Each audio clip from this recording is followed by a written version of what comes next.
Assalamualaikum warahmatullahi wabarakatuh. Salam sejahtera untuk kita semua. Apa kabar Anda? Semoga dalam keadaan sehat walafiat. Senang sekali hari ini Rina menjumpai Anda di program yang akan memberikan Anda ilmu serta wawasan seputar kesehatan yang kami kemas dengan informatif dan juga edukatif, Papadahan Dokter. Pada kesempatan kali ini kami akan membahas sesuatu yang mungkin pernah Anda rasakan namun sering disepelekan. Vertigo bukan sekedar pusing biasa. Bagi Anda yang pernah merasa dunia berputar namun sedang diam, bisa jadi itu vertigo. Vertigo merupakan gejala gitu ya yang bisa mengganggu aktivitas Anda dan menandakan adanya masalah serius pada kesehatan Anda. Dan pada Papadahan Dokter pada hari ini kami mengajak Anda untuk mengenal vertigo dan sudah hadir pada Papadahan Dokter pada kesempatan kali ini dokter spesialis saraf pada RSUD Haji Badarudin Qasim, dan langsung saja kita sapa beliau pada kesempatan kali ini yaitu Dokter Hajah Normainiwati spesialis saraf. Apa kabar dokter? Alhamdulillah baik. Senang sekali bisa bergabung dan meluangkan waktunya di kesempatan kali ini dokter ya. Kita hari ini tadi seperti yang Rina sampaikan akan membahas masalah vertigo nih dok. Oke, vertigo seperti yang kita tahu itu merupakan sakit kepala gitu ya dok ya. Namun kebanyakan orang itu merasakan berputar-putar nih dok. Apakah vertigo ini, kita secara simpel dulu nih dok ya, vertigo ini apakah sama dengan sakit kepala biasa atau ada perbedaan nih dok? Silakan sampaikan terlebih dahulu. Vertigo itu apa nih dok? Oke, kita luruskan dulu ya. Oke, siap. Jadi vertigo itu bukan sakit kepala. Oke. Beda ya. Cuma masyarakat kita dan bahkan kita sendiri kadang menyebut pusing.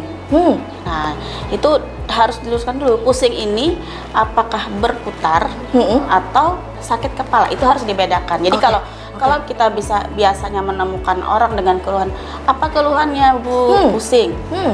Harus diperjelas, pusing berputar, melayang atau sakit. Karena itu beda. Jadi vertigo bukan sakit kepala. Oke, bukan pusing biasa juga dok ya. Jadi kalau secara definisi vertigo itu adalah sensasi rasa.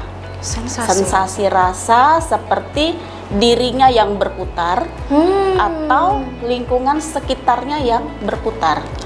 Jadi kalau sensasi rasa itu artinya kan cuma perasaan, tidak nyata berputar. Bukan pandangan yang berputar-putar gitu ya dok? Bisa jadikah seperti itu? Bisa.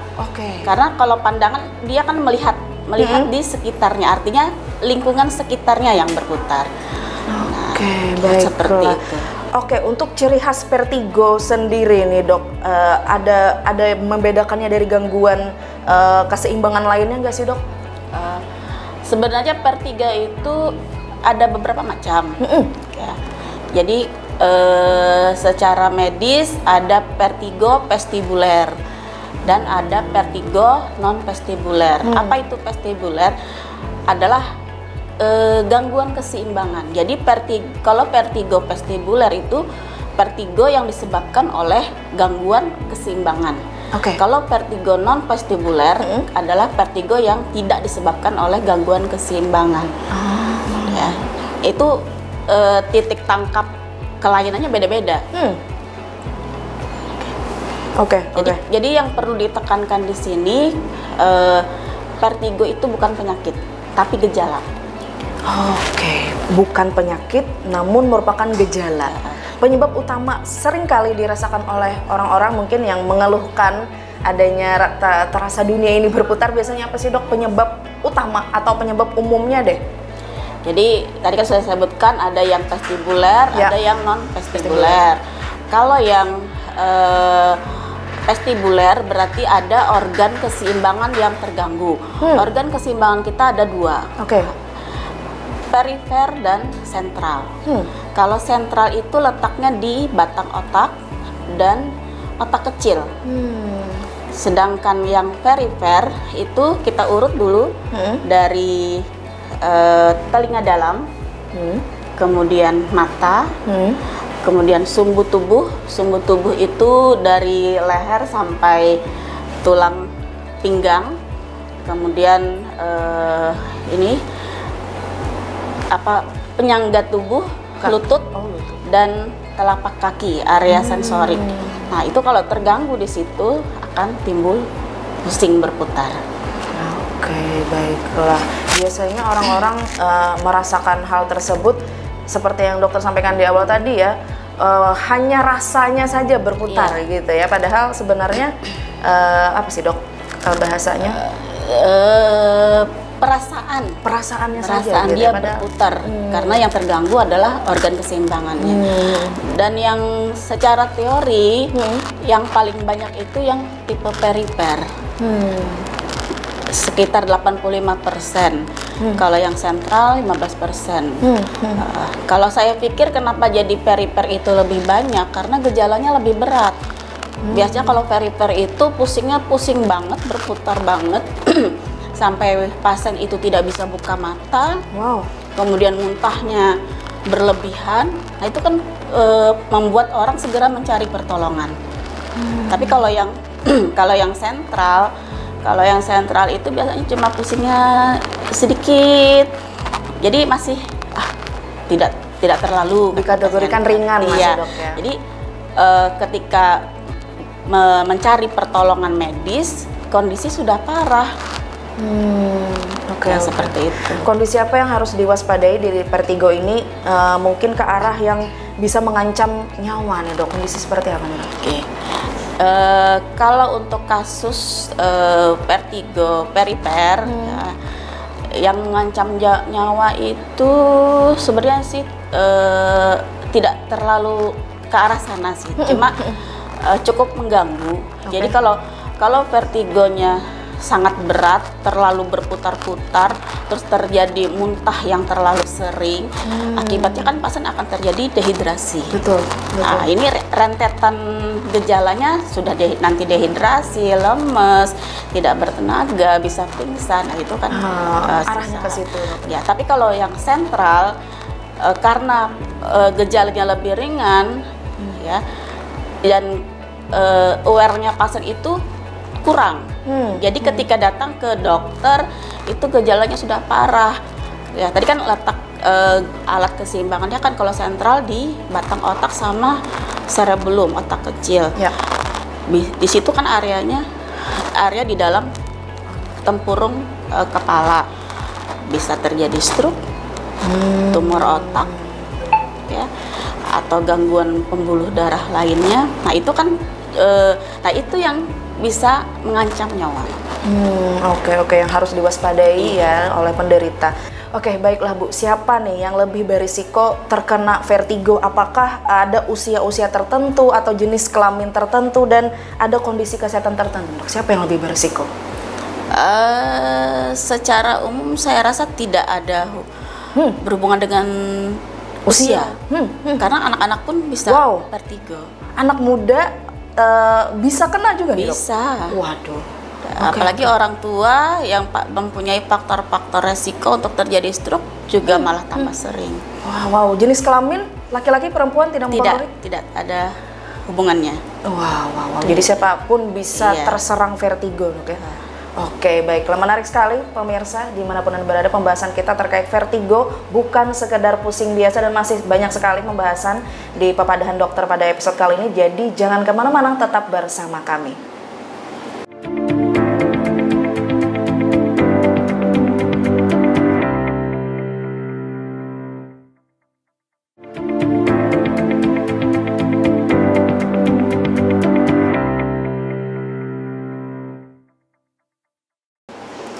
Oke, kembali lagi bersama kami di Papadahan Dokter bersama dengan dokter spesialis saraf di RSUD Haji Badarudin Qasim, Dr. Hajah Normainiwati atau lebih akrab disapa dengan Dokter Amai. Tadi kita sudah membahas sedikit deh dok ya terkait vertigo yang bukan sekedar pusing biasa. Tadi sudah disampaikan oleh dokter pengertiannya gitu ya, gejala-gejala awalnya dan siapa saja yang lebih berisiko tadi sudah disampaikan oleh Dokter Amai gitu ya. Nah, kita lanjut lagi nih dok ya, apakah vertigo ini bisa dipicu oleh pola hidup yang tidak teratur seperti kurang tidur kah atau stres kah dari si pasien tersebut, bisa nggak sih dok? Bisa. Terutama untuk vertigo vestibuler jenis perifer dan vertigo non vestibuler. Ya, misalkan seperti tadi yang Mbak sebutkan stres, itu berarti yang non vestibuler, arahnya ke psikogenik.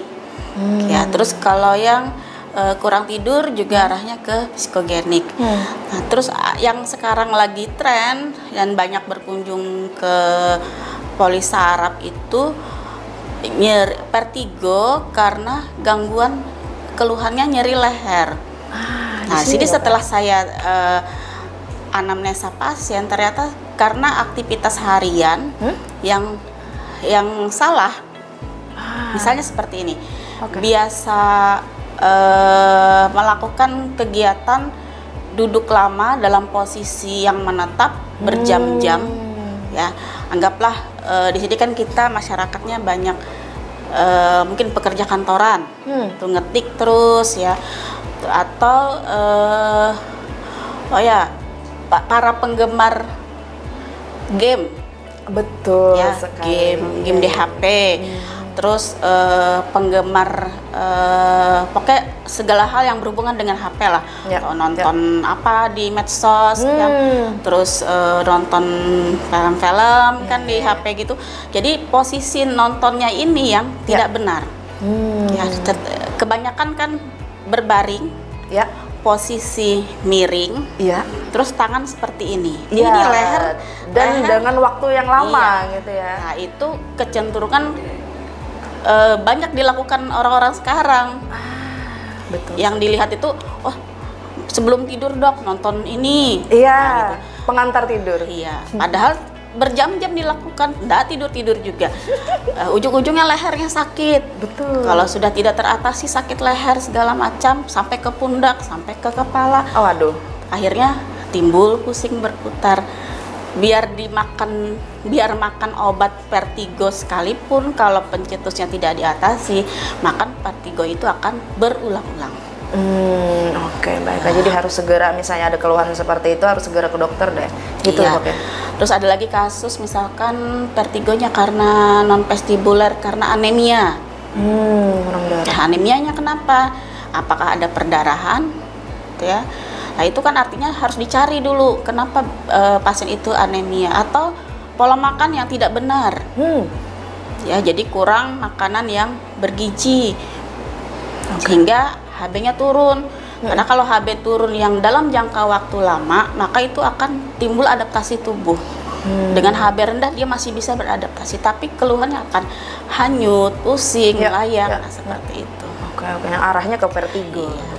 Oke, dok, saat serangan vertigo mendadak di rumah nih dok, adakah langkah yang aman dilakukan sendiri? Misalnya ada salah satu anggota keluarganya yang tiba-tiba pingsan kah atau apa, terasa ke arah-arah gejala vertigo, itu ada langkah-langkah yang aman nggak sih dok dilakukan? Kalau sudah terjadi gejala vertigo yang berat, bahkan bisa sampai pingsan, itu saran saya segera mencari pertolongan medis. Tapi kalau pada pasien-pasien yang sudah sering mengalami gejala vertigo, disarankan untuk sedia obat-obat simptomatiknya. Jadi sedia di rumah itu obat untuk mengurangi vertigonya, sedia obat untuk mengurangi mual muntahnya. Jadi kalau sudah ada gejala seperti itu, segera minum obat, kemudian cari pertolongan supaya tidak tambah parah. Oke, adakah pemeriksaan dok seperti yang biasanya dokter lakukan di poli kah, atau apa yang biasa dilakukan untuk memastikan seseorang mengalami vertigo nih dok, selain mendengarkan keluhan dari si pasien? Kalau mendengarkan keluhan atau anamnesa itu yang paling utama. Ya, jadi kita gali dulu, gali seperti apa tipe vertigonya. Jadi kita sudah bisa menentukan ini arahnya ke perifer atau sentral. Terus yang kedua setelah itu pemeriksaan fisik yang lebih teliti. Ya, jadi ada beberapa pemeriksaan fisik khusus yang biasa dipakai untuk menentukan ini vertigo apa. Kalau jadi ada istilahnya itu HIN itu namanya apa ya? Head infus test. Jadi menggerakkan kepala pasien, terus yang dilihat gerakan bola matanya. kemudian dicari nistagmusnya ada, makanya kadang pasien vertigo tuh saya suruh lirik kiri, lirik kanan, lirik atas, lirik bawah. Itu sebenarnya mencari gerakan bola mata yang khas. Ada perbedaan di situ. Dari orang normal gitu ya? Iya. Perbedaan antara sentral dan perifer juga di situ kelihatan. Ya. Terus kalau sudah ketemu dari dua cara tadi sudah ketemu, oh ini kayaknya arahnya ke sentral. Nah kalau sudah ketemu seperti itu, saran saya lakukan pemeriksaan radiologi, bisa CT scan kepala atau MRI. MRI ya. Ya. Oke, baiklah. Dan kita langsung memasuki di sesi tanya jawab yang sudah masuk di redaksi kami yang dihimpun gitu ya. Dari pertanyaan-pertanyaan netizen yang sudah masuk. Baiklah, siap-siap dok ya. Ada pertanyaan yang sudah masuk dari Amai di Kambang Kuning. Katanya, apakah dok vertigo ini bisa menjadi tanda awal dari penyakit lain yang lebih serius? Langsung dijawab dok. Oke, bisa. Ya. Apalagi kalau vertigo sentral. Nah, disitu kan tadi sudah saya sebutkan kalau vertigo sentral itu kelainan di otak. Jadi kita cari itu penyebabnya apa yang terjadi di otak. Bisa stroke, bisa kelainan pembuluh darah, terus bisa juga tumor. Nah, itu kan cukup berbahaya kan kalau ada sesuatu seperti itu. Ya. Oke.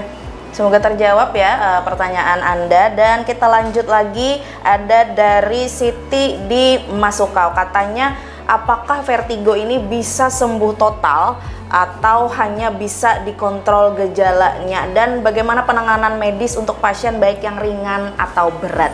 Langsung dok. Kalau untuk vertigo sentral untuk sembuh total mungkin agak susah karena berhubungan dengan otak. Ya. Kalau diobati mungkin nanti ada gejala sisa. Kalau perifer seharusnya bisa sembuh total. Tapi kalau berhubungan dengan aktivitas harian yang mungkin dilakukan berulang-ulang pencetus vertigonya, lama-kelamaan kan vertigonya sembuh-sembuh. Iya sih.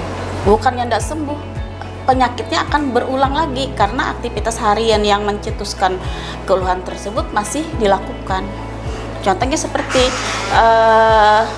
pekerja kantoran. Tiap hari dia bekerja, tiap hari dia menghadapi komputer, tegang leher terus menerus tidak teratasi, diobati berkurang, tapi nanti suatu saat dia akan kerjaan menumpuk lagi, berulang lagi. Nah, artinya kan bukan penyakit yang tidak sembuh, tapi aktivitas hariannya yang belum bisa diubah. Oke, baik. Kalau kasus seperti itu, saya rasa perlu untuk modifikasi gaya hidup. Dengan? Tergantung aktivitasnya. Kalau misalkan dia duduk lama dalam waktu berjam-jam, itu cobalah diubah. Sekian, misalkan per jam lakukan relaksasi otot leher. Nah, terus kalau misalkan orang-orang yang suka nonton HP sambil berbaring, itu saya sarankan jangan lagi lah seperti itu. Nonton HP-nya duduk aja. Terus jangan dibiasakan sampai berlarut-larut jamnya. Nah, itu pencetus lagi nanti. Dibatasi dok. Iya, betul. Oke, terakhir nih dok, bagaimana pesan nih dok kepada penderita vertigo ini biar bisa agar tetap bisa produktif? Yang pertama, kalau sudah terjadi vertigo jangan panik, ya. Terus kalau sudah sering terjadi vertigo, sediakan obat di rumah untuk mengurangi gejala vertigonya. Biasanya dipakai obat-obat seperti betaistin atau flunarizin ya. Jadi yang terus ya, gejala yang menyertai vertigo yang sering membuat panik itu kan mual muntahnya. Sediakan obat tersebut. Kalau dengan obat yang sudah tersedia yang biasa diminum tidak juga mengurangi gejalanya, segera cari pertolongan medis. Oke, baiklah. Banyak sekali nih pemirsa yang kita dapatkan pada episode bersama dengan Dokter Amai, dokter spesialis saraf terkait vertigo bukan sekedar pusing biasa. Terima kasih banyak dok ilmunya pada pesan kali ini, dan terima kasih sudah berkenan hadir meluangkan waktunya dok ya. Dan terima kasih juga buat Anda yang sudah bertanya tadi ya, dan semoga pertanyaannya terjawab. Dan terima kasih sudah menyaksikan kami sampai akhir. Kita berjumpa di Papa dan Dokter di episode selanjutnya. Rina pamit. Terima kasih. Assalamualaikum warahmatullahi wabarakatuh.